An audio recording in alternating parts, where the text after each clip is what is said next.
Hey, Daddy, this is the man of the champions, Bill Fonzie Alfonso, giving a shout out to Something else. something else, Daddy. This is Nickel Matano, Great Warrior Wolf, and you are listening to Something Else. I'm Tony Cini, and you're listening to Something Else. Hey everybody, it's Rich Palladino, the voice of New England, and you are listening to Something Else with Arya.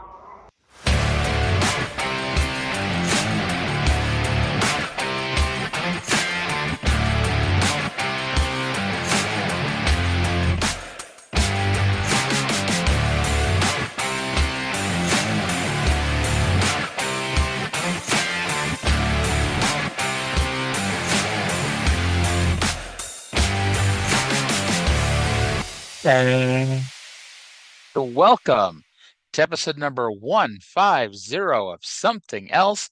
Feast your ear holes on this week's episode as we take a look at Mid-South Wrestling and World Class Championship Wrestling from December 17th, 1983. My name is Arya, and joining me, as always, is the Apple Podcast, my Spotify. It's Trae. Trae, how the hell are you today? What's happening? Not a whole lot. And I was thinking about this as, obviously the 150th episode, and you were part of the surprise in the lead up to the 100th episode, which, was only 6 months ago because, we're doing so many goddamn shows a week now. So we made it to 150. Huzzah. You've been here half a year. So what does that include? Does that include like the Smoky Mountain reviews, or are they Nope. a separate numbering? That's a separate numbering. That's at 84, and it'll be 85 this Thursday. But this is 150 that started. It's funny because if you include the 84 Smoky Mountain shows, you include episode 0 that me and my former co-host did. If you include the bonus shows I've done, the real number is like 250, 240, somewhere around that range. But who needs that to be the actual number, right? So it's like UFC, where you don't count like fight nights and like the UFC on Versus and the whatever. Only the numbered ones count. Exactly. I did talk to Business Daddy about that a few weeks or maybe a month ago, and he about just like dropping the Smoky Mountain Rewatch Along project as a title and just merging it all into something else and merging the numbers so I'm at the proper number of whatever the hell it is. And he's like, no, let's just keep it the way it is. So it's like, okay. Yeah, so let me think here. We just released by the time this drops, we will have released episode, I think, 13 of the Oh My God cast. And I have the impulse of like I want to, I don't know, I want to do other stuff sometimes, but I'm like, do I want that in that feed? Do I want to fuck up that feed? I don't know, I kind of like where the numbered episodes are, the ECW reviews, and I don't know, I have a few like bonus shows, and I don't know, it's not like it really matters. Yeah. But yeah, so it's funny because I was thinking about this a while ago. I've been podcasting for about a decade at this point. So I've done 150 of these, 85 Smoky Mountain shows. I had an old podcast I did 134 of. I did an MMA show that I did 25 of, a pop culture show I did 25 of, and I did when I was writing the Observer reports for Dave, I was sending them to Stevie J for a while, and then I got told that the written reports had to be exclusive to F4W, which ultimately was hilarious because I never got paid, and this is before I even got a free subscription out of the deal. So Stevie and I came up with the idea of doing a audio review, where basically I just read my written review because it got around the exclusivity thing. And so I ended up doing that for like at least 5 years. So, all things considered, I've done, 500, 600. If you want to call them podcasts, you want to call them audio files, whatever. But I've done a lot of fucking audio over the years, and it's a lot of fucking audio to be as unpopular as we are. Well, Huh. we're winning hearts and minds one at a time. By the way, Exactly. shout Go out to ahead. Uncle Dave since I've spent a lot of time here lately expressing my frustration with him in ways. I was been in kind of a depressive mood, and I posted some depressed shit on Twitter earlier, and Uncle Dave actually said some kind words to me, and a few other people chimed in with kind words, so that was nice. By the way, not like we're not setting the world on fire with um views on YouTube of our shows, but I mean the numbers are slightly higher than usual. I think it helps that I've been, clipping some good shit off of these Mid-South shows, especially to post, or the Smoky Mountain shows to post as well. But I mean, like, you know, we're, I mean, like, episode 148 last week, as of I'm, recording this, we're at 42 views, which, okay, yeah, I know Oh, it's 42 views. The Oh Shit, It's Vince Russo show from a few weeks ago, 60 views. One of the Smoky Mountain shows is 47. So like the numbers are ticking forward. There's obviously a few like uh I don't remember what episode this was about, but some James Storm episode of TNA is only has 19 views, but it's better than zero. So yeah. I mean, I so would love for the numbers on the Oh My God cast to be that high. yeah. And I mean that's not even including the numbers we have for Spotify and all your other, major streaming services, which admittedly also is not that much, but still, hey, we appreciate every single one of y'all who actually listen to this. Thank you. Um, and by the way, so we just want to, before we dive into Mid South World Class, want to go over the schedule one last time for the next few weeks. So tomorrow is the last TNA show, and Thursday's the last Smoky Mountain show for the rest of the year. Next Tuesday, we'll be dropping one podcast, one something else, that's going to cover the Christmas Eve World Class and Mid South shows and the New Year's Eve Mid South show. I haven't watched them, but I've skimmed through them enough to know that while they're not best of shows, they're not the most traditional Mid South shows ever. And I think like we can hit, you know, both of those shows combined without, messing with anything, without fucking up. Um, at some point over the holiday break, as a Christmas surprise, I'm gonna throw up a bonus show with all the pre-show stuff we do. So if you've ever heard us talk about our pre-show stuff and wondering what the hell we're talking about, now's your chance. Um, at some point, and Trey and I still have to figure out the logistics, so this may happen, it may not happen, but at some point, we're probably going to do a bonus show um, about the Tokyo Dome. It might be after Wrestle Kingdom, it might be after Wrestle Dynasty, it might not even happen at all, but that's what we're working towards. We'll see how that goes. Yeah, we January. should. Mhm. We could probably do it like the day of Wrestle Dynasty. After. Um, let's see here. January 7th, 1984 is one of those wacky missing Mid-South shows that happen.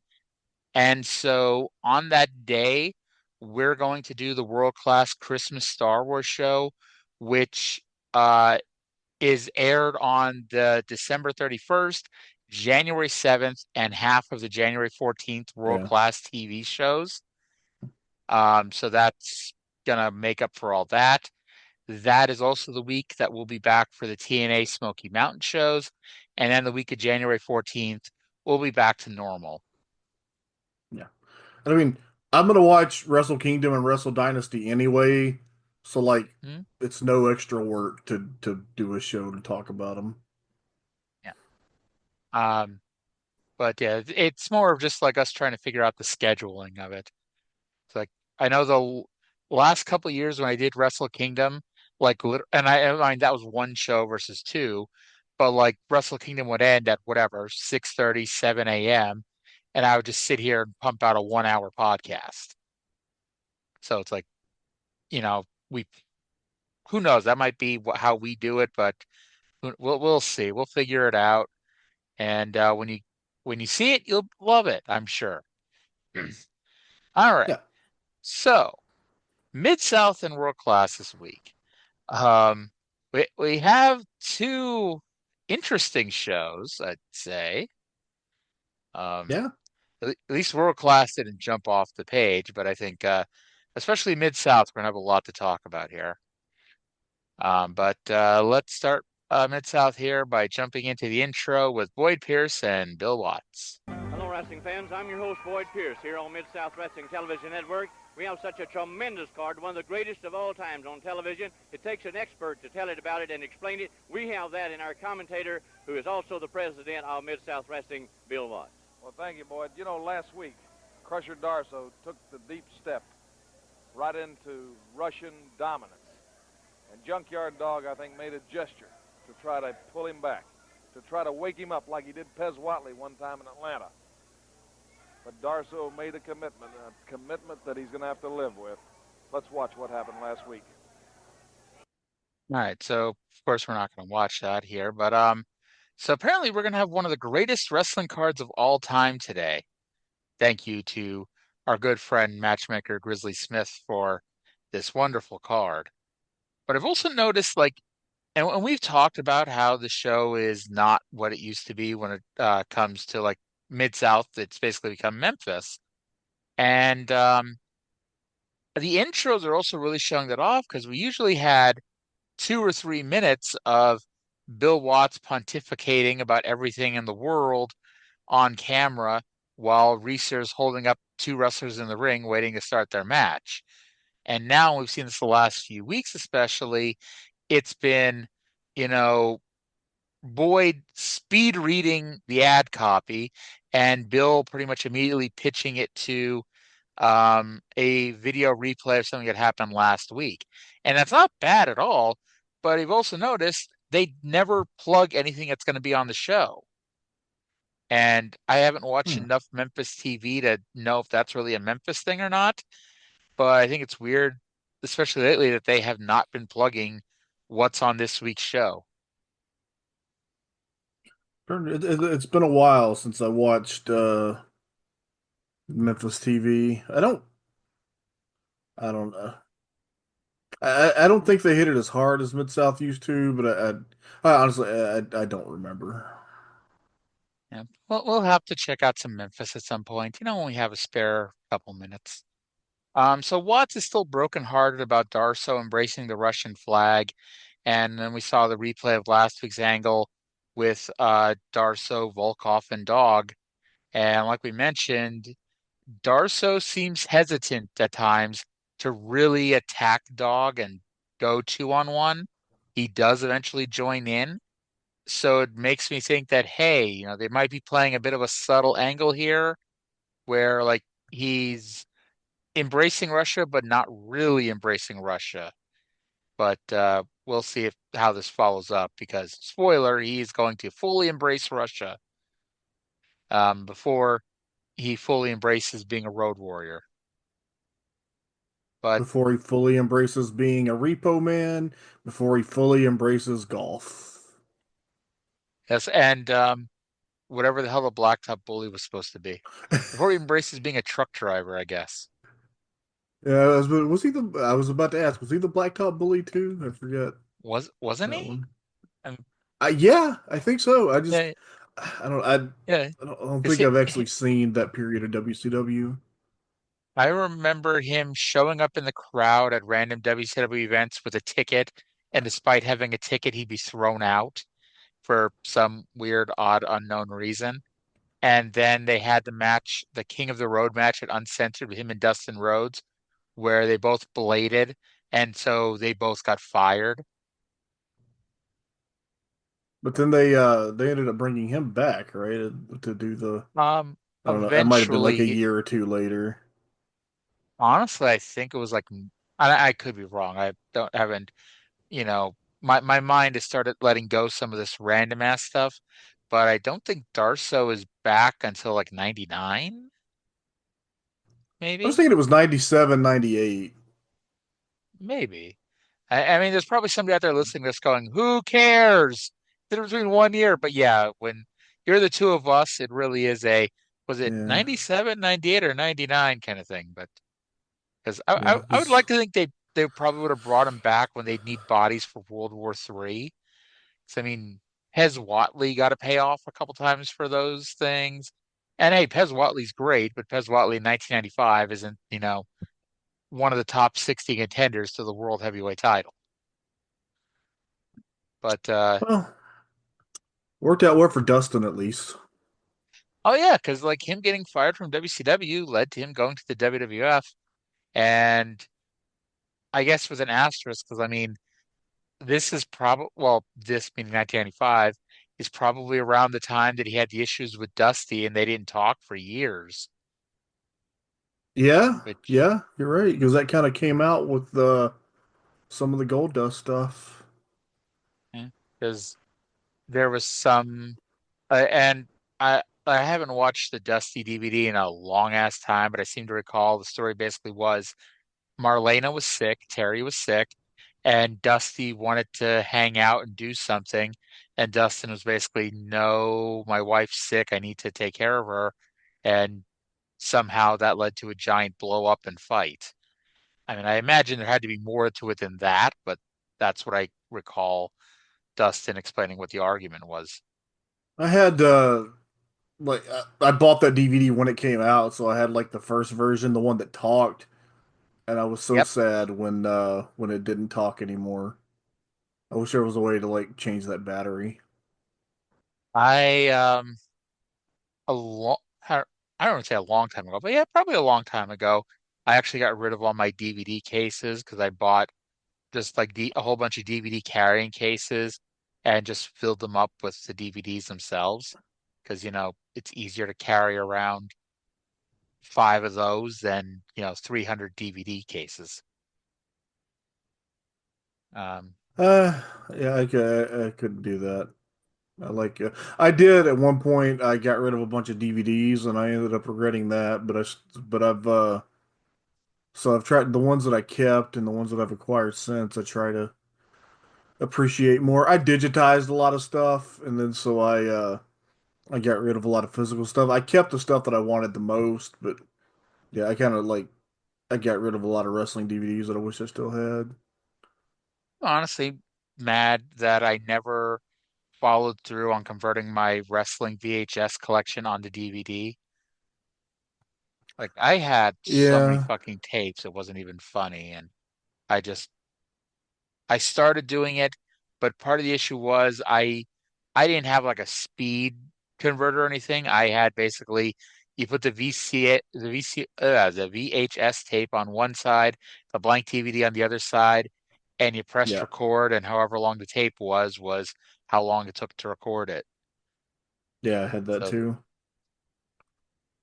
um, by the way, we also had Krusher Darsow and Nikolai Volkoff versus Coco Ware. Coco did not seem impressed by the Russian flag that Darsow and Volkov presented to the crowd. They had a flag folding ceremony, and I would never claim that anything in wrestling was planted, but dozens of fans had mini U.S. flags to wave. Well, surely they just brought those from home. Oh, of course, it's a wacky quinky dink. Um, Very and wacky. Darsow won with the Canadian backbreaker, the over-the-shoulder Bruno backbreaker, whatever you want to call it. All right, so Yeah, mhm. I don't know. You can always count on blind nationalism, especially in the South. I mean, just say anywhere in America, honestly. Like I guarantee that would still work today. If Kevin Owens embraced his Canadianness and became anti-American, and they'd given 5,000 fans at Saturday night's main event tiny flags for Cody, I guarantee they would all be waving them when Cody came out. Hell, You think even without KO being all yay Canada, I bet it would still work. you think Owen's going to win the title? Honestly, no. I think um it, I don't know. It's like there's too much in with uh Cody versus The Rock at WrestleMania, and really it doesn't need the title, but that doesn't seem like a Triple H thing to like, oh, we have a big main event, so it doesn't need to be for the title. It to him it With him it feels more like, okay, we have a big main event, we got to make sure one of them is the champion, and he's not a fan of, hot shotting the belt. Um, so it's like I don't think KO would win it for Cody to win it back right away. I honestly think there's a better chance that Finn wins the world title, and I don't even think that has a very good chance either. Well, yeah, you're probably right. I don't know. I think I, it'd be I, cool. But hey, and by the way, I have a pet peeve about that. Because people always go, "Well, that match doesn't need the title," and I think that if you have a match that's so big it doesn't need the title, I think the title needs that match in a lot of cases. yeah, like you could definitely make the argument like the first Cena Rock match that like I don't want to say it was a consolation prize for CM Punk to be the WWE champion, but like CM Punk was also at the hottest he had ever been, and unfortunately he got the hottest he'd ever been at the wrong time because they'd already booked this mega match a year in advance. So it's like it made more sense for CM Punk to be the WWE champion, even though the main event was Cena versus The Rock. You know what I mean? But when they did it the second year, like, yeah, they had to put the belt on one of them, to do that title match. Yeah, well, I mean, I don't know. Without it was once in a lifetime. How do you get back to something that's once in a lifetime without having to do some where Cena won the Royal Rumble and The Rock just happened to win the title and And Cena didn't want to wrestle Del Rio. can you blame him? Uh, no, I really can't. I actually thought because like Del Rio beat Big Show for the belt at the beginning of January, but I mean that was also around the time it became obvious it was going to be Cena versus The Rock for the title. I actually thought WrestleMania was going to be Big Show versus Ryback for the world title, and Ryback would give him um, his Samoan drop move. I can't remember the Shell goddamn name shock. of it now.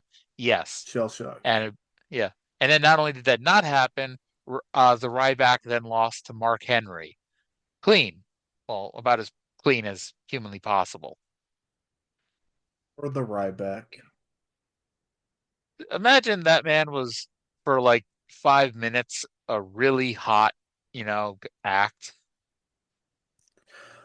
He was for 5 minutes and then that's And then Brad I don't know. Maddox uppercutted his ass, and um, that was pretty much. I don't say that was the end, but I mean his reaction was a lot lower than it was.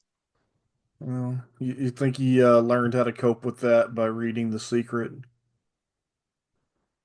Possibly. I mean, I never like, and I mean, it's fun to make fun of the Ryback, especially for stupid shit like that. But it's like, I guess it's like whatever helps you kind of thing.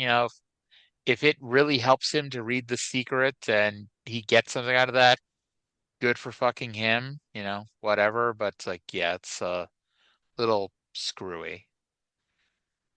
Um, so we go to this week's training video with Mr. Two, Mr. Two, Mr. Wrestling 2 and Magnum TA. I'm not gonna play it this week because it's way more just, you know, music than it is JR and two talking.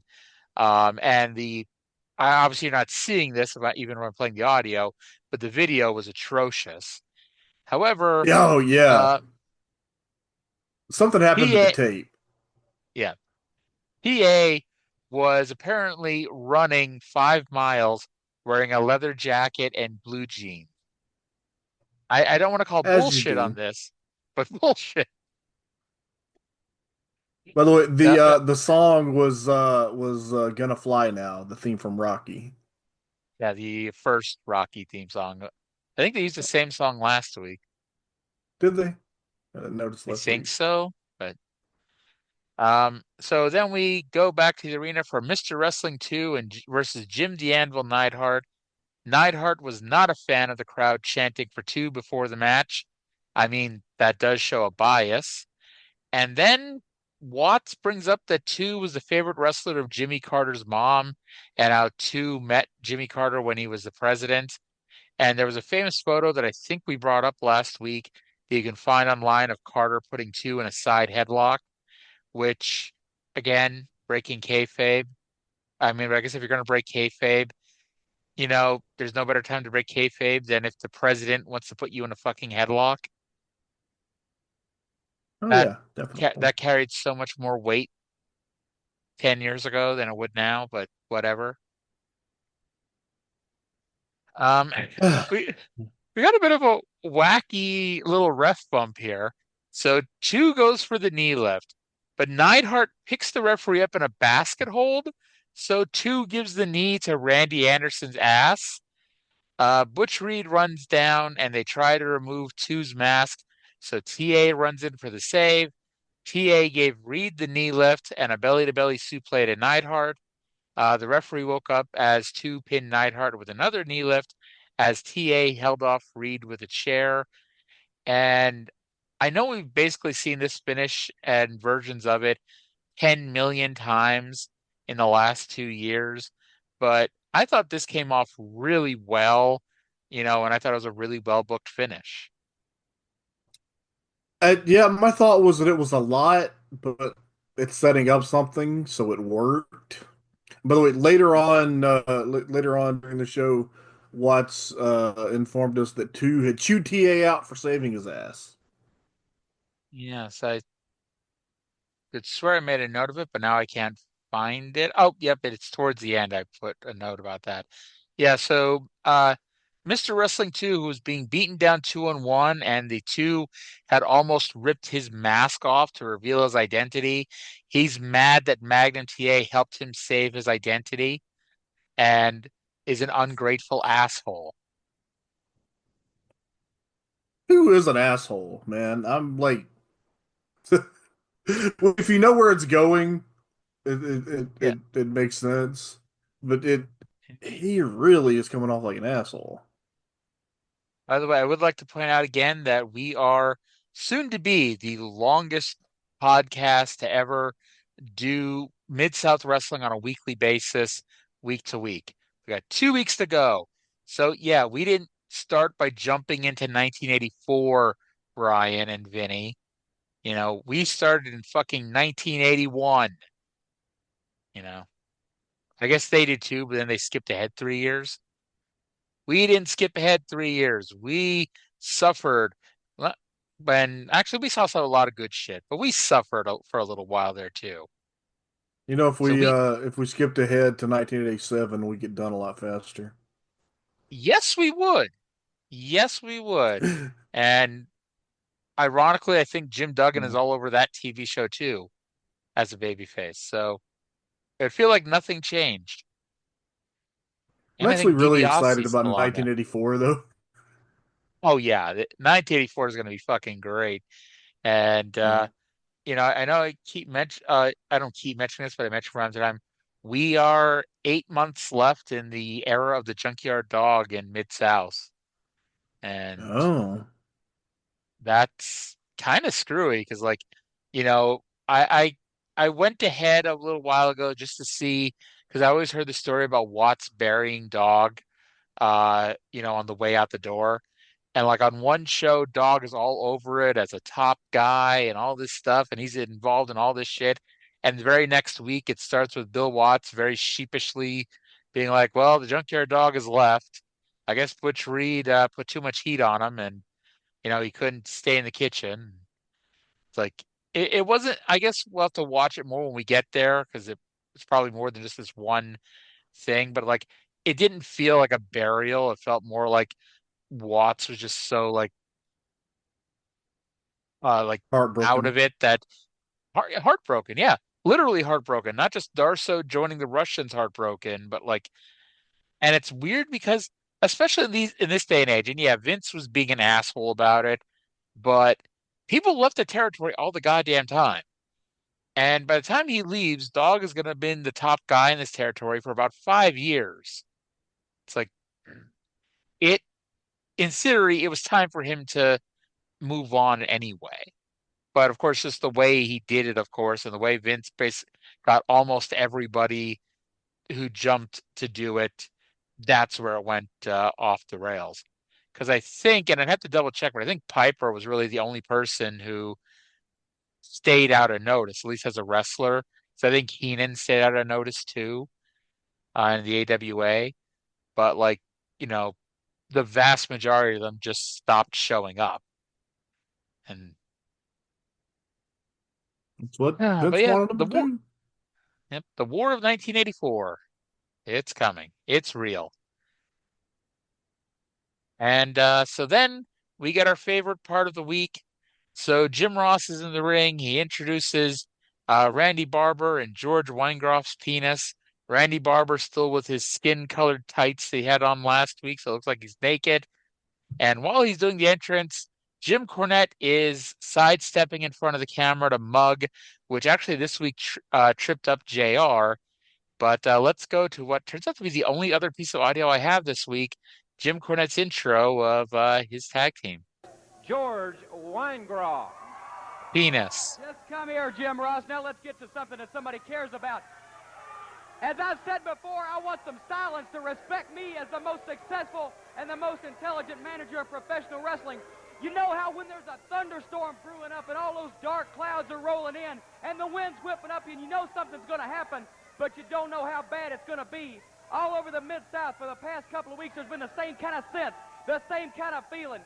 You knew something was going to happen, and these are the men who can show you how bad they can be. Loverboy Dennis and beautiful Bobby the Midnight Express. All righty. So Corny is getting longer with his intros, and they're getting a lot more colorful, obviously. Yeah, that's Now, I wanted to note, because I watched the last 2 weeks back to back, so I definitely noticed, Condrey and Eaton, despite being on the same taping, they brought different robes and different gear for each taping. So if you were someone like me and were eagle-eyed and keeping track of that shit, you're like, hey, attention to detail. We're supposed to believe an entire week has passed and they're not just dressed exactly how they were last week. I wish that Randy Barber had gotten that memo because these skin tone tights were not a good look. I I doubt.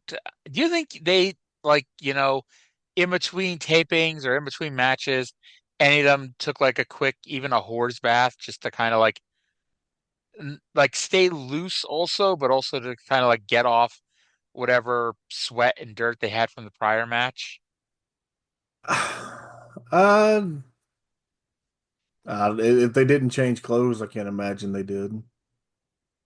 Yeah.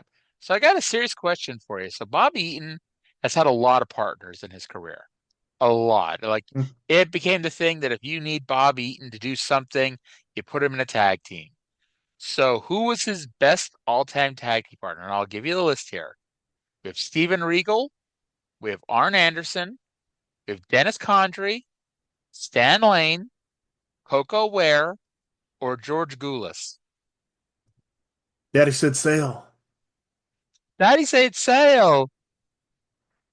Yeah, I wasn't really asking it as a serious question. I just wanted to get a reaction to me asking if George Goulas is his best partner ever.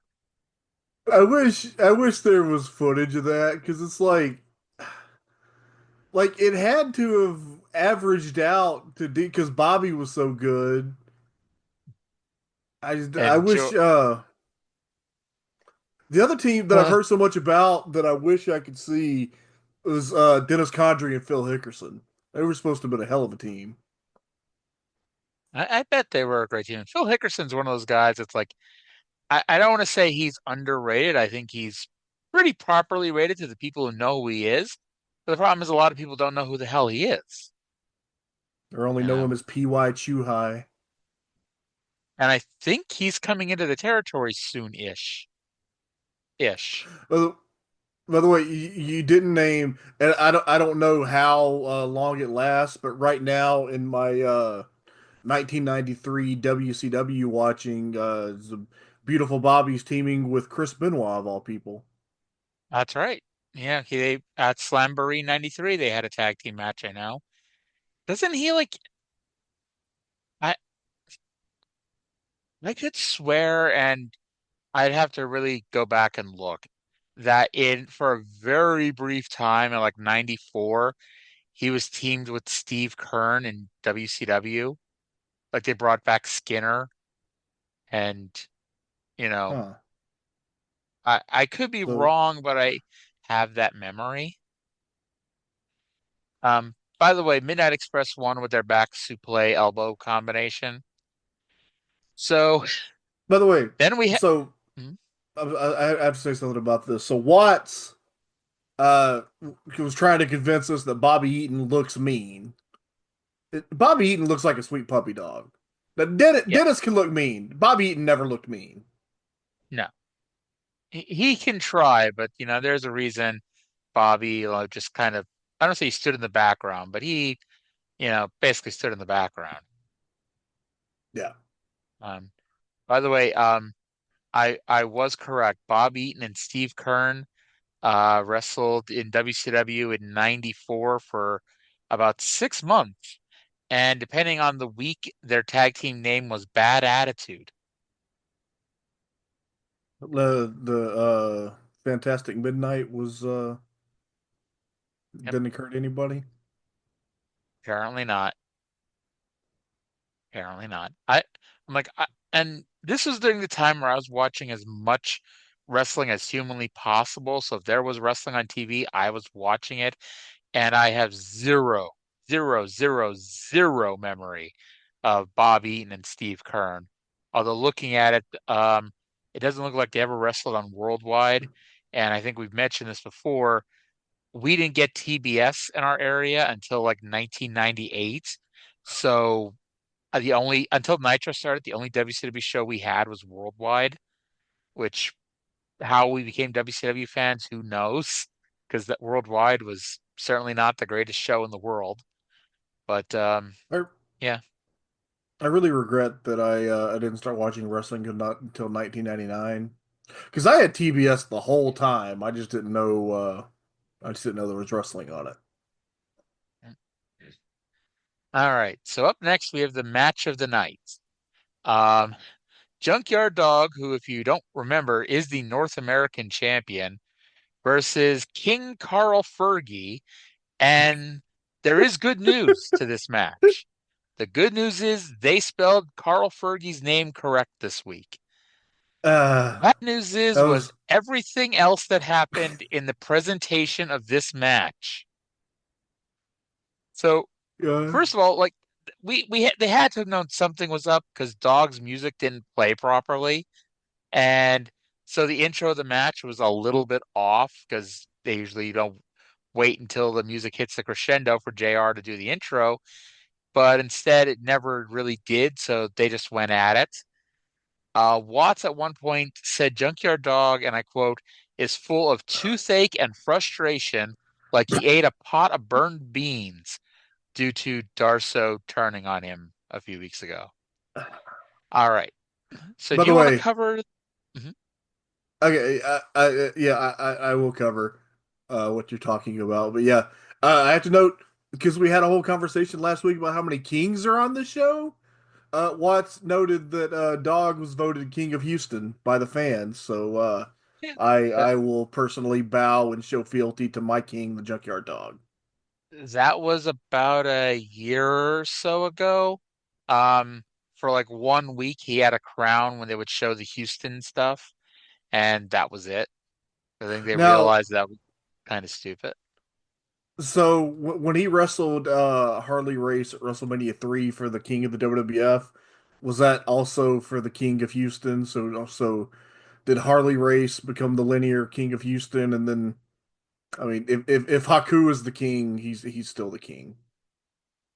I mean, Junkyard Dog did not do many pinfall jobs and singles matches in the WWF before WrestleMania 3, and he certainly didn't do many clean jobs at that.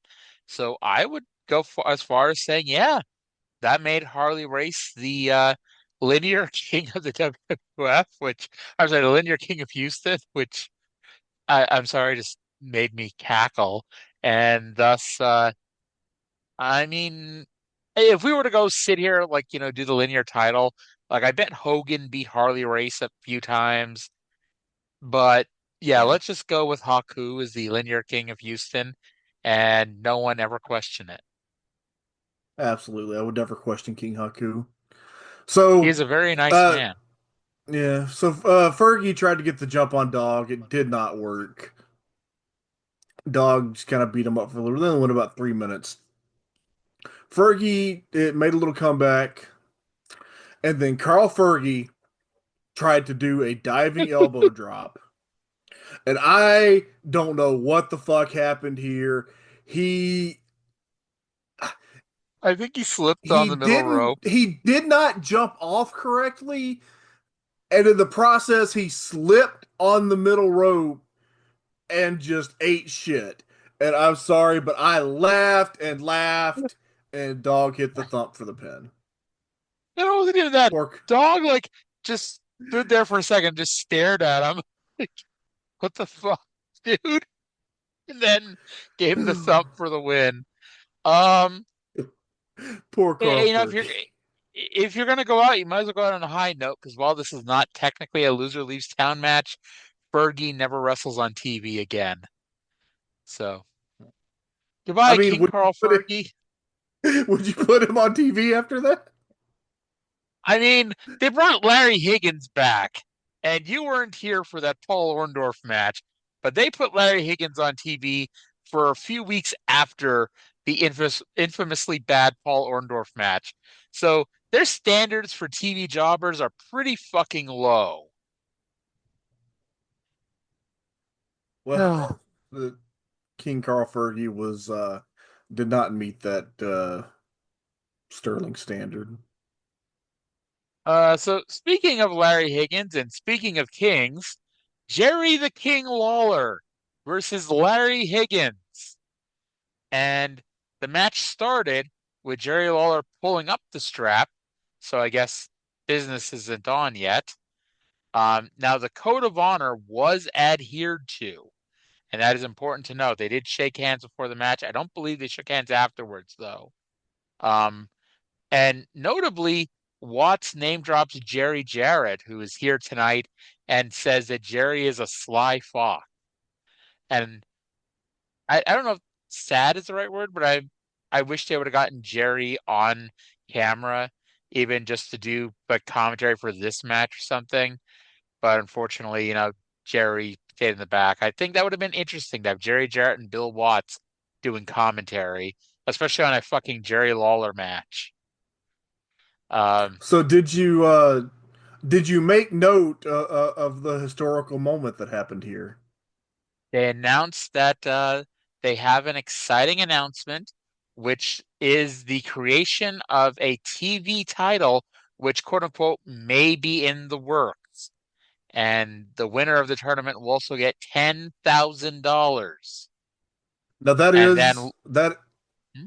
that is a historical announcement, but I was actually talking about to the best of my knowledge, this is the first time that Jim Ross and Jerry Lawler were ever on screen together. I believe so. And I thought you were going to say it was the first time Lawler won with a fist drop without dropping the strap. Oh, I'm sure he's done that before. But you always think of him dropping the strap before doing it. And that's funny because like As my first, my introduction to Jerry Lawler was in the WWF. So to me, for years, his finisher was the pile driver. I had no idea he ever didn't do the pile driver as a finisher.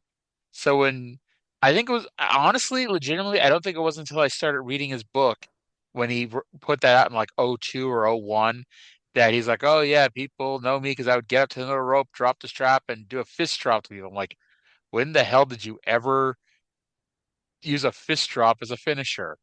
And, you know, 17, 18-year-old me learned something while reading Jerry Lawler's book.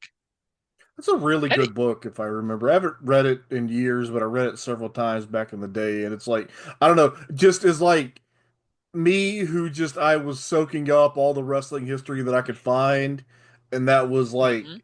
I may not have I probably didn't even have internet at home yet when that book came out. So that was like one of the first places that I got to learn about like Southern territories. I think Lawler's book was very good. I I'm actually still actually have looking. my first Mhm. edition. I'm looking at mine right now, and I'm sorry to have to report this, but I guess something had to be next to them. It's next to my 7 Harry Potter books that are collecting dust at the moment. Oh, fuck J.K. Rowling. But yeah, that was a really good book. That came out at the same time as both Hogan's book and Piper's book, so it didn't get as much press, obviously. But I mean, I it's a very low bar to cross, but I'd say that was easily the best of those 3 books. And Yeah, that's Piper's book was pretty decent. Piper's book really was, I mean, like, at least even as like a not smart fan that I was at the time, like I wasn't able to find the parts where Piper was full of shit. But like even the Hogan book, like I don't like at the time I didn't know all of the real Hogan stories and how full of shit he was. But there was multiple times in that book where I'm like, okay, I know that's not true. Like I think the thing about Andre dying, I think, is in that book. Like the week after WrestleMania 3, I'm like, that is really not true, but whatever. The Uh, Hogan book is fascinating just as a study in like what the inside the mind of a pathological liar.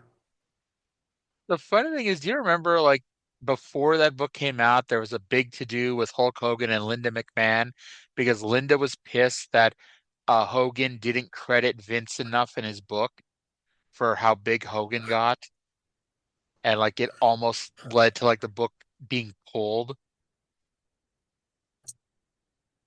To quote Ole Anderson, "Fuck Linda." Oh God. But yeah, if you get the chance to pick up, especially Lawler's book, uh, check it out. I think I told you this. If not, I definitely told it to Cindy on that show. Roddy Piper's book was actually when I realized how much bullshit some of these books were because I got that book when it came out, like late 2002, early 2003. I read it. And you read that book, you're like, there is no fucking way in hell he is ever going to work for Vince McMahon ever again. And weeks later, he is on WrestleMania 19. It's like, okay. I'm like, That's, so wrestling books are bullshit. it's not that the book is bullshit, it's that wrestlers are bullshit. He took Like like I still remember, and because he mentions it on the TNA interview he did. He took great offense to the stink face, which is funny because like he wasn't in the WWF when Rikishi was there doing that. But like Jesus Christ, he went on an angry crusade about the fucking stink face by Rikishi. and then within like a month he's managing Shot O'Hare against Rikishi. Yes, I don't think he ever took the stink face. Like I couldn't imagine even when he was desperately needing money that he would have done that. But it did lead to, one of the like people remember the HBO interview, the Real Sports interview, when he basically talked about everybody, all of his friends dying because of how awful the wrestling business is, which is why he ended up being future endeavored in 2003. But like the real heartbreaking part's one where he's like, I can't take out my retirement until I'm 65. I'm not going to make 65. And then, of course, he died like when he was 62. Yeah, when what was the date that he died? I'm trying to remember. The date that he died, or Okay, July 31st, 2015. Because I couldn't remember because he and Dusty died within like a very short period of each other. So I was trying to remember if it was Piper or Dusty that I was thinking about. I had just moved to Texas, and then I went to an indie show, it was VIP wrestling in Dallas because they brought in the Young Bucks, and at the time I had never seen the Young Bucks live, so I went to that, and we were standing in like the lobby of this hotel waiting to get into the like the ballroom where the wrestling show was going to be, and like everybody was on their phones when we got the news that Roddy Piper had died. damn. I remember being in a grocery store when I got the news about Dusty because my brother texted it to me. I don't remember Piper. I do remember Piper being the day or 2 days before a Ronda Rousey fight. And that was like her last win, I think, too. Because when she won, she made sure to, note that they lost Piper that week and, what Piper meant to her, which, I know it's easy to rip on Ronda nowadays with how she is, but, that was a really cool thing that she had done there. Yeah, yeah. All right. Anywho, So Jerry Lawler versus Larry Higgins. Yeah, we already talked about that. Lawler wins with the fest drop, and we're going to get a TV title, which essentially is replacing the Mississippi and Louisiana titles. And if you remember, and I believe this is before you showed up, because you weren't even around when they were doing the Mississippi and Louisiana titles, right? no. Okay, so yeah, they were talking like going back almost a year because Mid-South has been slowly expanding, into different markets, especially like in places where there's no local wrestling anymore. Maybe picking up a few TV stations or like Oklahoma. So it's like they said on TV that like, hey, the Louisiana, Mississippi titles may be a little outdated. So there's discussions about what to do with them. And I'm a little surprised it took as long as it did because like they dropped those two titles cold turkey and never mentioned them again on TV, which is kind of funny because imagine if tomorrow on Collision, or if like I would say tomorrow on Collision a bad idea, but like let's say suddenly the AEW International title stopped being mentioned. Like whoever the hell's the champion, which for some reason I'm now blanking on whoever the hell it is. Konosuke If Takeshita. Takeshita, oh, I mean that would be really weird, especially with him. But I mean, but it's fine. Let's say Takeshita showed up tomorrow in Collision without the belt. He wasn't mentioned as international champion, and that title is never brought up ever again. We would still be Funnily talking about enough, this in. Mhm. on the Oh My God cast this week, we reviewed Ultra Clash 93, which I believe is the last time the Pennsylvania Heavyweight Championship was ever mentioned. I was gonna say, wasn't there a Pennsylvania and a Maryland title at some point? Yeah, I don't think the Maryland one was ever acknowledged on TV. I think like JT Smith won it at a house show, and then it just I don't know because I haven't gotten there yet, but I get the impression that it was never mentioned on TV. All right, so Jim Duggan versus Nikolai Volkoff. I wrote it's pretty late in the show for a main event, don't you think? So famously, as always, Jim Duggan has a problem with Nikolai Volkov singing, or not even singing, but playing the Russian national anthem because this is the land of the free. And in the land of the free, you're not allowed to play the Russian national anthem. So he charged to the ring, attacked Volkov, and the match was on. Watts spits out that Duggan feels that the best part of America is the freedom of speech and lifestyle. Not sure why I need to feel to mention that here after he attacked Volkov during the anthem. Um, so Volkov sidesteps the spear and Duggan flies out of the ring, while Volkov pulled Johnny Martinez aside for a spirited discussion, I'm sure about, cultural politics. Krusher Darsow ran in and put Duggan in the Canadian neck. I put Canadian neck breaker. I'm sure it's Canadian back breaker. But Yeah. in the ring, Duggan was hit with the world's strongest backbreaker, but he kicked out by raking Volkoff's eyes. That was a weird way to kick out, or a different way to kick out anyway. He then, in the move of the night, apparently, he threw a chair into the ring that Volkoff proceeded to use on him. And then the Russians stomp on him until Dog 2, TA, and Poffo ran in for the save. I'm assuming that Duggan won by disqualification, but I didn't actually write it down. That's what I wrote down, but I don't know if I have any source for that or if I just believed it. But yeah, We may have made an educated guess. for the time that it lasted before, like they had a pretty fun little hoss fight, I thought.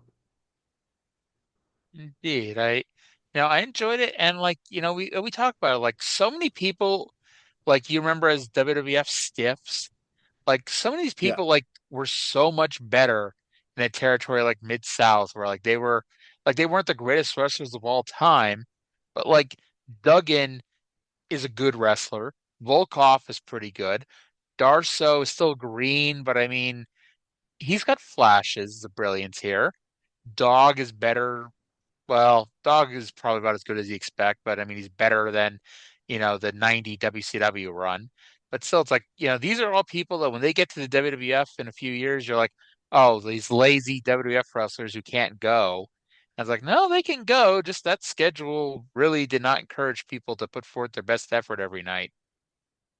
No, it was brutal. I mean, even people like, fucking Bret Hart and Kurt Hennig were like just had doing the same match every night just to because Yeah. we think about like modernish house show routing where you might go like Nashville, Memphis, Little Rock, Dallas. So you're in a car. No, these guys were doing fucking Miami, then Los Angeles, then Chicago, then New York, then Boston. Yeah. Like it's funny when you said that, like of course you live where you live, I live where I live, but I'm like, yeah, so they go from Boston to Springfield to Providence to Hartford. It's a not a huge drive. Plus, hell, you probably have fans following along doing that loop. But yeah, same thing. I did So then, in 2015. I did Nashville, Memphis, Little Rock because I went to Night of Champions, Raw, and SmackDown. I've honestly like outside of like a WrestleMania weekend, I've never really done that where it's like, just follow along to a couple different shows in a row like that. It's like, I don't know. Yeah. Well, up next, we have our expiration of time match featuring an exciting new tag team, Lanny Poffo and Rick Rude versus the MVP of this week's show, Doug Vines, and Tom Lentz, who played a little football. And Poffo was in the ring with Vines and kept kicking at Lentz on the apron. And this is when they noted that 2 was pissed off that TA made the save for him. And despite being an exciting new tag team, we're informed that next week, Lanny Poffo will team with Iceman Parsons against Reed and Neidhart. And Rude pinned Vines after a diving crossbody coming off the ropes after an Irish whip, which I thought was a neat little finish. Yeah, this was totally fine. And so that was Mid-South. There what like it was better paced. Like, because we've had similar Mid-South shows in the past where it's like, okay, there's 7 matches and maybe 1 interview segment, and it just drags. But this is like, we had a bunch of matches and, really no interviews really at all, except for the 2 TA training montage. And I don't know about you, but I never felt like it dragged. No, this is yeah, it just kind of it flowed pretty well, I thought. Oh, I just got a text message from Doug Vines. He wants to know if he can ride with us from Shreveport to Dallas. Of course, hop in the car, Doug. And thanks to the magic of television, we've arrived in Dallas. Let's go to the intro of World Class this week with our good friend Bill Mercer. Welcome to World Class Championship Wrestling from the Sportatorium in Dallas, Texas, a famed sportatorium, the most famous wrestling arena in the world. And the main event on World Class Championship Wrestling, Kerry Von Erich and the Iceman teaming up against the Super Destroyers. Remember Reunion Arena? It was Akbar, the man, interfering in the match. And along came the Destroyers to interfere also, and then Akbar fired up on the Iceman and has disfigured him. Here is the great superplex of the Super Ds. Well, this main event will feature Kerry Von Erich and the Iceman teaming up against the Super Destroyers, the American Tag Team Champion. Also, Kevin Von Erich, Buddy Roberts, gorgeous Jimmy Garvin will be in action. And first, we have an encore match, that great American Tag Team Championship from Reunion Arena. And it features the American Tag Team Champions, the Super Destroyers, against the Junkyard Dog and Iceman Parsons next on World Class Championship Wrestling. Personally, I've never been a fan of the Junkyard Dog. I thought he was just, world-class ripoff of the Junkyard Dog over in Mid-South. Yeah, that's shameless. Oh, nice. Whether unintentional or not, nice Tim Horner plug there. God damn it. So they show, if you're watching along on video, they show this they show pictures of everyone, but they aren't really pictures of anyone. It's not like anyone stopped and took a picture of everyone. Somebody in World Class Production took a screenshot of each of the participants in the main event, and they managed to take the worst screenshot ever of Kerry Von Erich, because he's mid-sentence cutting a promo, and his eyes are half closed because he's mid-blink, and his mouth is half open because he's talking. It's like, you couldn't have stopped this guy and said, "Hey, Kerry, stand against this wall. We're taking a picture." Click. I think Kerry just looks like that. That's very true, but at least they could have tried to make it look a little better. I suppose. It's him and Iceman, who is apparently disfigured, although I did not notice his disfigurement. I guess maybe, but I thought he was actually bleeding at the end, but maybe that was just his disfigurement. We'll get to that here at the end. I thought it was some weird-ass fucking movie makeup or something. Yep. So the show was 44 minutes and 1 second, and thanks to them doing one of their famous replays of an entire match, we got to fast forward 13 minutes and 29 seconds because they reshowed the entire Super D's versus Iceman and JYD from Star Wars. Again, they never aired Hayes versus Kerry, and in fact, until a little bit later in the show, they never even mentioned the results of that match. But we get this match twice. I guess I don't have to ask you this because I'm pretty sure I know the answer, but did you rewatch this match or did you just fast forward? I did not rewatch this match. Yeah. All right. So we now go to Bill Mercer, who is going to interview General Skandor Akbar about everything going on with Akbar and his men right now. In the studio, the head man of Devastation Incorporated, Skandor Akbar, the man, and his American Tag Team Champions, the Super Destroyers. The first question, and I think the question everybody asks, is why the flame with the Iceman? Well, the Iceman continually meddled in the General's affairs. Thus, he was severely dealt with just as any other wrestler that gets into my way, putting it in layman's language. So the Iceman got exactly what he deserves. So let you, all of you wrestlers, be forewarned. Do not meddle into the General's affairs. You're going to put their life and their well-being in jeopardy with something like this. You may think the way you want to think, but I will warn all of you wrestlers, world-class wrestling, do not meddle in the General's affairs. I told you that I will put all stops out. You've also been fined for that. This thing could continue. A substantial fine, which means nothing at all. Nothing at all. Nothing at all. Let's move to something that, speaking of money, that does seem very important to a lot of people. I think to Kerry Von Erich. Are you going to pay the $10,000? Absolutely the $10,000 for the slamming of Kamala? Absolutely not. You made the statement. Anybody who slammed him, Mr. Mercer. First off, Kerry Von Erich was not in the match with Kamala. He sneaked up behind Kamala. Typical Von Erich scummy move. And of course, he caught the Ugandan warrior off guard. All right, so there was no $10,000. Let's just take a look at this. Let's roll the tape, and we'll take a look at this and see if we were sneaking up or just what was happening in this situation with Kerry Von Erich. He came in to help his brother. It appears that you've got David Von Erich in a problem over there, and you're involved in it.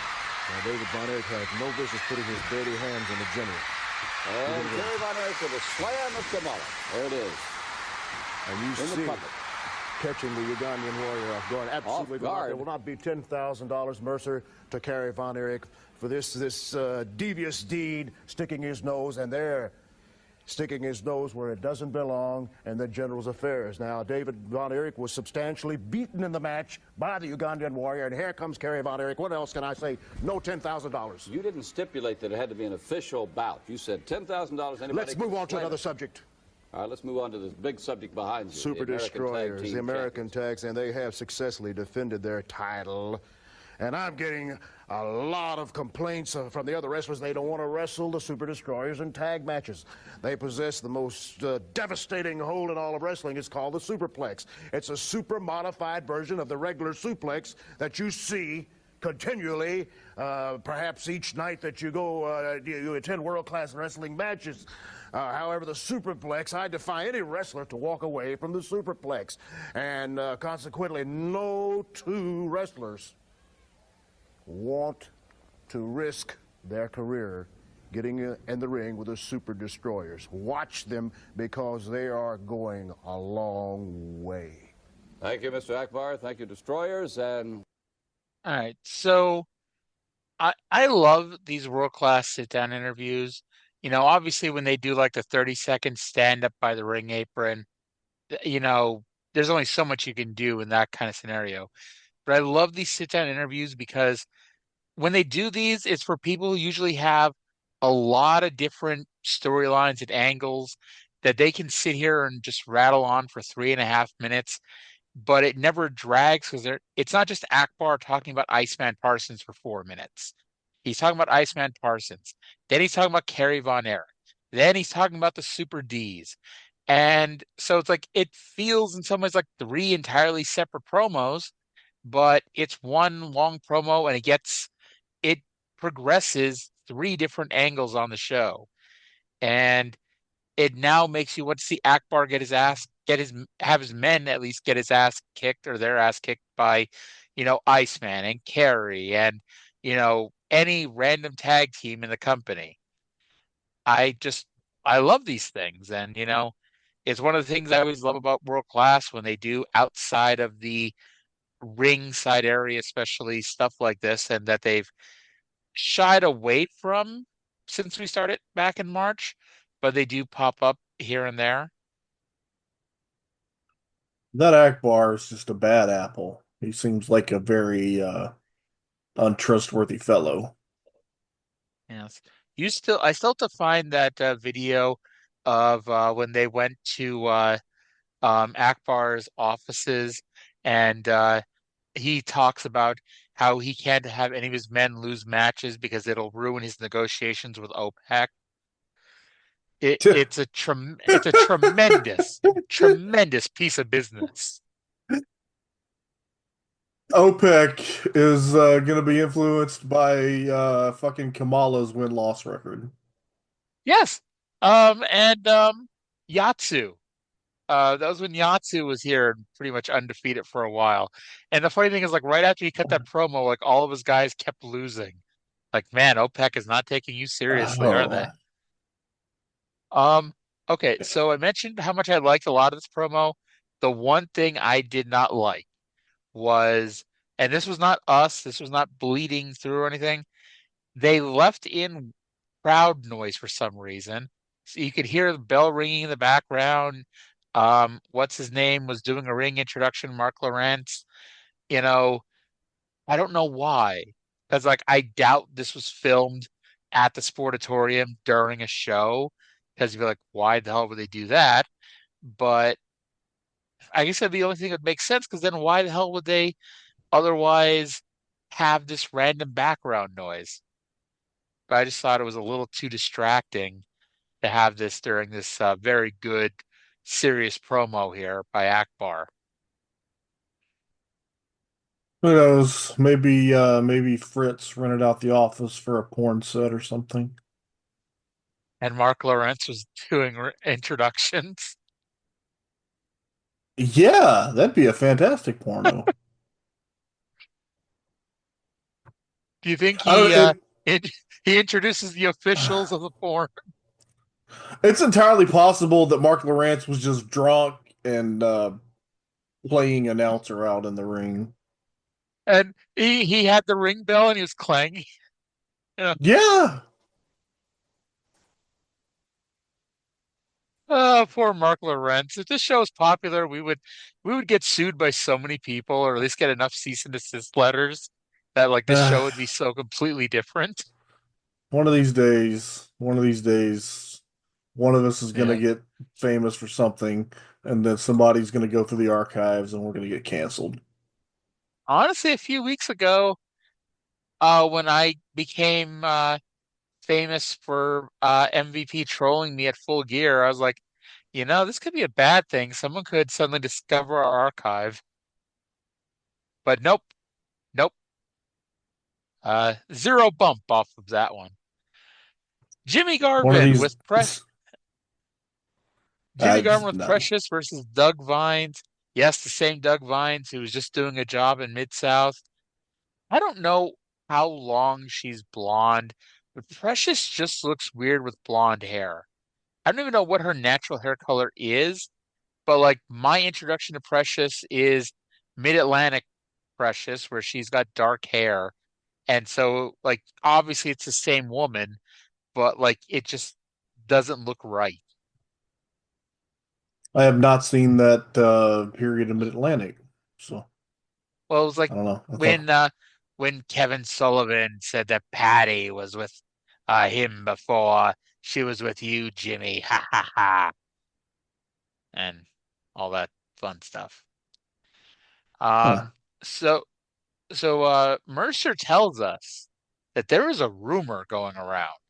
And I mean, we've had rumors on both shows now, but there's a rumor that Chris Adams has challenged Jimmy Garvin to a rematch for the title of the American title, where if Adams wins, then Sunshine gets 5 minutes in the ring with Precious. Unfortunately, Bill was unable to confirm the rumors before the match. And Garvin won with what I think was supposed to be a DDT, but Vines went over like he was taking a small package. Yeah, you think that makes more sense than I don't know. I spent a lot of time. I actually replayed this like 4 or 5 times trying to figure out what exactly happened here. And what you said just made more sense than anything I could figure out. Maybe It like was like I, a I don't know because the DDT. I described it as a single underhook takedown. Because the DDT like wasn't a very prevalent move yet, so it's possible Doug Vines had never taken it and didn't know how to take it, and so he took a rolling bump, and it just looked weird. But part of me thinks like that was on purpose because Garvin. It was such a smooth transition to the cover that like it feels like that was what it was supposed to be, you know? But I guess we'll Yeah. see because Yeah. Garvin's going to do a lot of DETs, and so we'll see again. By the way, I wanted to note during the whatchamacallit, the interview earlier with Akbar, he mentioned that they're having trouble finding opponents for the Super Ds. The Super Ds are wrestling on TV almost every fucking week. How much difficulty are they having? I don't know, but very, very sadly, This week on the Oh My God cast, the better Super Destroyers have broken up. So Oh now no. these are the only Super Destroyers in my life, and that is most unfortunate. Well, we talked about the rumors during the match about Chris Adams challenging Jimmy Garvin. Bill Mercer's going to go to Jimmy Garvin to address these rumors and see what both of them have to say about it. Gorgeous Jimmy Garvin, I had a rumor, and I want you to confirm it or not, that Chris Adams says he'll give you a rematch, and if he wins, that you will allow Sunshine to have 5 minutes in the ring with Precious. Is that right? That's no rumor. That's no rumor. That's the honest truth right there. Gorgeous Jimmy Garvin can beat Chris Adams any day of the week. You don't talk to him. Don't talk to him. Hey, Mercer, you're talking to me, Mercer. But she said she I don't care. Don't worry about her, baby. I got everything under control. Chris Adams, you can't beat me. I want my American heavyweight title back, and the only way I'm going to do it is by beating him fair and square like I always do. Well, I don't remember you beating him in the last match, though. Shut up. We're leaving. Let's get out of here. All right. Shut up! I don't think Precious likes that stipulation very much. We'll be back with the next great match of World Class Championship Wrestling. Okay, I don't know why it helped sped up there for a second, but all right. I like the fact that Chris Adams did not go to his friend Bill Mercer and tell him what the plan was, or that he was making this challenge. That Mercer had to hear about it, second hand or even third hand, and had to bring it up to Jimmy Garvin of all people. I bet Bill heard it from Mark Lawrence. Drunks can't keep secrets. I mean, Mark Lawrence, well, I guess Mercer was in the office too. I was going to say, although Mark Lawrence, he wasn't really in the office. Wasn't he like a pastor or something? I have no idea. I mean, I'm pretty sure he was involved in the church somehow, which makes sense because I mean, you get wine, so maybe that's what he gets drunk off of. Um, I know that it doesn't build to a breakup, but does it feel like they're already building to a breakup with Garvin and Precious? I see what you mean. I wasn't really thinking that way, but I guess that I guess you could see it that way. They just I mean, I don't know. Yeah, She's not into the idea. Yeah, Precious does not want to wrestle Sunshine, but Garvin really wants his American title back and is willing to do anything to get it. And this may also tell you that Precious isn't as confident that Jimmy can beat Chris Adams. If the situations were reversed, Sunshine would have been a trooper about it. Oh, definitely. So, poor Jimmy Garvin picking the wrong girl. Indeed. So then we get our semi-main. It's high flying Kevin Von Erich versus Buddy Roberts. And high is not H-I-G-H, which is the proper way to spell when you're talking about high flying. It's the Chris Jericho high. Was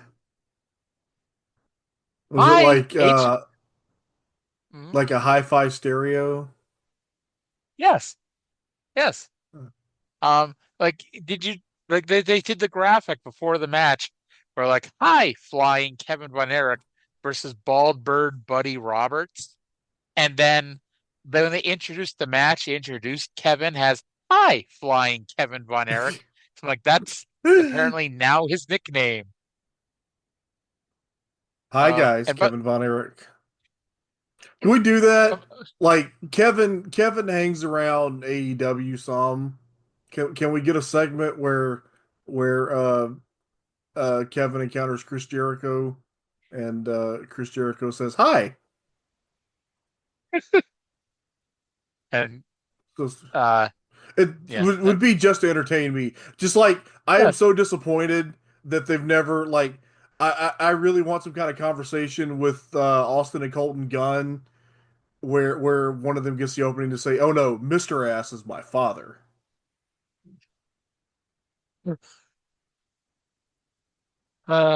Call Tony Khan.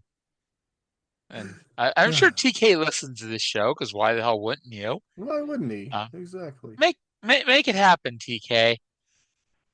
So as this match begins, we find out finally, 3 weeks after the show and a week before the next Star Wars show, that Kerry won the match at Star Wars. So Hayes is out of the territory for a year. And I know we talked about this, but do you want to know how quickly Hayes comes back? Sure. David dies on February 9th, and he wrestles Hayes twice more in Dallas. Oh my God. Wow. Yeah, yeah. It's the end of January that he comes back. It's like, and I'm sure they're gonna have some sort of storyline about it because I aren't they still the six-man tag team champions, the Freebirds? I don't maybe or I guess because I like think they have so many they belts changed and them like on TV. They changed yeah. them on TV one time, and then I think there might have been another change that we didn't see on TV. But give me 1 second because I was actually just looking at this before we started to record. Okay, What see happened to on Mhm. so on December 2nd in Dallas, which was when was this taped? This was taped the 9th. So a week before this, David, Kevin, and Kerry beat the team of Terry Gordy, Buddy Roberts, and Ric Flair to win the six-man tag titles. Interesting. All right, so that's not going to be the out to get him back in, but yeah, so that's they'll come up with some stupid reason, I'm sure. By the way, what the hell ever happened to the Texas heavyweight title? You know, the one that David and Jimmy Garvin feuded over for months and got held up like a dozen times. You know, What but happened to and the then it brass knuckles title? but did that ever get acknowledged on TV? Yeah, because Gordy and somebody fought for it. Okay. I thought that was one of those things like the TV title that gets acknowledged on the Fort Worth TV, but never on this one. Yeah, Gordy and Kerry fought for it in June. Were you here when Watts was talking about how they were going to do a brass knuckles title in Houston, and they talked about it for months, and then they just dropped it and it never happened? There's also this TV title that has only ever been acknowledged on the Dallas show once. I don't even remember being acknowledged on the show once. Um. You So know, anyway, because they showed when Johnny Mantel beat Jimmy Garvin for it. okay. That's Johnny Mantell, a great TV champion. There's a reason it never gets mentioned. So high flying Kevin Von Erich worked the ground game here. At one point, Buddy tries reaching for an international object, and Kevin says to get his hands out or to pull off Buddy's wig. Suddenly, with 2 minutes left to go in the match, the video gets distorted, and I think Kevin was worried we wouldn't be able to enjoy the match properly, so he rolled Buddy up with a head scissors to win a match that allegedly went 9 minutes 58 seconds. And without asking you, I will bet my left arm this match did not go 9 minutes 58 seconds. 6:41. Yeah. And honestly, I'm a little surprised it went that long because it. Yeah. By the way, next week, if you want a reason to listen to this show on Christmas Eve, next week, do you want to tell the people what the main event is on next week's World Class show? Kamala, the Ugandan headhunter, against the big cat Ernie Ladd. Yeah. Ernie Ladd versus Kamala. Now, Ernie Ladd, for those long-time listeners of this show, he was a big part of Mid-South the first few months because he was a player coach managing the Samoans as a heel until one day Akbar stole the Samoans. And I'll actually be interested to see if they bring that up here next week. But Akbar stole the Samoans. And so for a few weeks, even after the Samoans left the territory, because they were gone pretty quickly, Ladd was trying to pay Junkyard Dog to be his partner and had to prove that he was, a worthy babyface that Dog could team with. And then I'm pretty sure the last time he was on Mid-South was when One Man Gang either debuted or shortly after his debut, quote unquote, injured Ernie Ladd to take him off TV. Huh. And so, I mean, it's been a while. And Ernie Ladd, let's be honest, in 1982 was not, at his most, flexible, not at his best working, we'll say. How about that? Yep. By the way, apparently, out of the people in the semifinals of the women's U.S. title tournament, the finalists, and no offense to them, I'm sure it'll be a fun little match, but these were not the two people I was expecting. Mia Yim and Chelsea Green. If Chelsea Green doesn't win, I'm going to be pissed. Honestly, I would love to see Mia Yim get it, but I mean, especially since we already have a heel SmackDown World Women's Champion and a Raw heel World Women's Champion, because I don't think Liv's losing to Io Sky. But so we already have two other heels as champions. So like you think you'd want one baby face, but it's Triple H. He certainly loves the heel champion. Damn you, Ric Flair, for being really good at that role. If he would have sucked and he was a Hulk Hogan fan, we'd be getting babyface world champions. And I guess Cody's a babyface, but you know what I mean. We'd be getting more babyface champions. Well, maybe Triple H should have watched his own run as a heel champion who sucked. Well, he thought he was great, so I mean, what can you do there? American Tag Team Champions, the Super D's with General Skandor Akbar versus Iceman Parsons and Kerry Von Erich. Referee Bronco Lubick did not even bother going to the ringside area until all four men were fighting with each other in the ring. Oh. And then so Kerry and Parsons hit the ring hot and they started brawling, and then they calmed them down so drunk Mark Lawrence could do his introductions. Yes. A tag team match broke out. And I'll be honest, and I was having trouble staying awake, and I just thought it was because I slept like shit last night. But I was having trouble staying awake during this match, but the crowd was fucking going nuts. They loved this fucking match, and it wasn't just Kerry, because they were really into Iceman as well. A four-way breaks out. Now I started writing, a four-way breaks out, and Bronco Lubick throws the match out for a double disqualification. But that is not what happened. No. A four-way breaks out, and it kept breaking out, and it broke out some more. They went, I mean, it probably wasn't a minute, but it was probably a good 30 to 45 seconds of a four-way in-ring brawl before Kamala wandered out and attacked Kerry for the disqualification. Bronco, by the way, was not bumped or anything. He was not distracted by Akbar. He just had no problem letting this four-way crazy fight go on. He just doesn't care. Suddenly, a man in a purple shirt ran into the ring and attacked one of the Super Ds. And I don't know about you, I thought it was a fan. I had no idea who it was until they said his name. Yeah, I thought it was a fan because, like, when he hit the ring, like, they immediately cut away from it. They didn't mention it.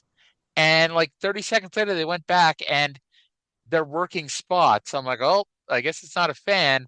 And it was the debuting, the longtime friend, Brian Adias. You know, I'm honestly surprised that we haven't had any fans jumping in the ring to try to save the Von Erichs. I mean, I mean, people had to have known wrestling was on the up and up, like even in their deepest parts. But it's like, even then, like, and especially in 1983, Terry Gordy would beat your fucking ass, and I think that was evident.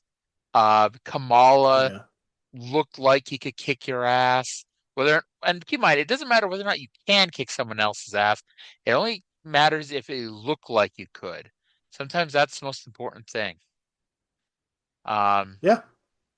But eventually the baby faces stand tall, and David Manning exercises authority, which he does once every 6 to 8 weeks, and force the faces back to the locker rooms, or force the heels back to the locker rooms. Sorry.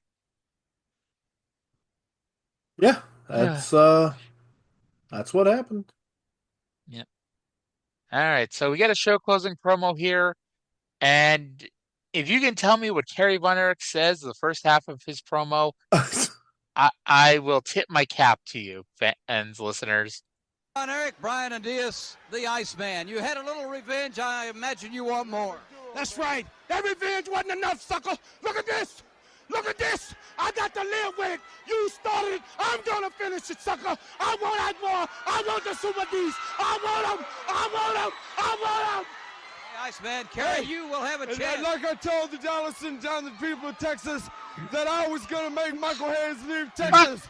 Well, baby, I'm telling you right now, I'll slam Kamala one more time, and I'm getting $10,000, and if I don't, I'll kill somebody for it, baby. All right. They want revenge. Well, we saw some... What the fuck was that promo? Okay, I know I say this every time he opens his mouth, but Kerry was fucked up.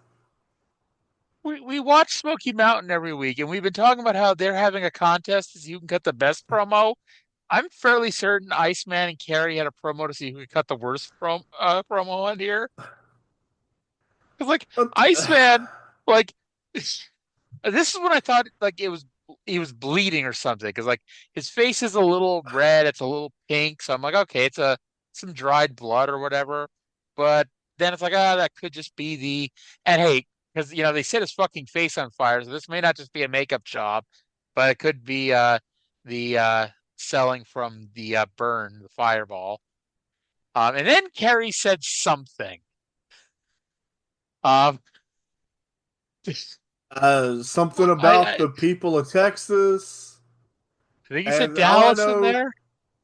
All I know is he's gonna kill somebody to get that $10,000.